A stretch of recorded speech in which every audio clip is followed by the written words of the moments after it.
বন্ধুরা, আজকে আমি গিয়েছিলাম ব্যাঙ্গালোরের ইয়শবন্তপুর রেলওয়ে স্টেশন। তো উবের বুক করে আমরা উবেরে উঠে পড়েছিলাম ইতিমধ্যে। আর আজকে আমরা যাচ্ছিলাম আমাদের সিনিয়র অর্থাৎ অরিন্দমদাদের দিতে। ওরা যাচ্ছে ইন্টার্নশিপের জন্য দিল্লি। তারপর আমরা গাড়িতে গান শুনতে শুনতে ও আড্ডা মারতে মারতে গল্প করতে করতে ও পাশের এই হাইওয়েগুলো দেখতে দেখতে আমরা পৌঁছে গিয়েছিলাম ইয়শবন্তপুর জংশন। আর অরিন্দমদাদের থার্ড এসিতে বুক করা ছিল আজকে ট্রেনের টিকিট।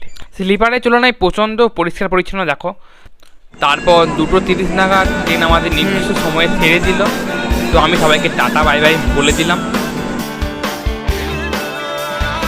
দাদা,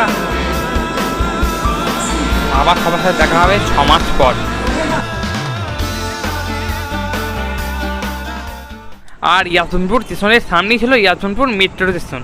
তো আমি এই মেট্রোর দিকেই যাচ্ছিলাম। তো বুঝতেই পারছো। তাহলে পরের ব্লগে সবার সাথে দেখা হচ্ছে। এখনকার জন্য বাই, সবাই সাবস্ক্রাইব করো, টাটা।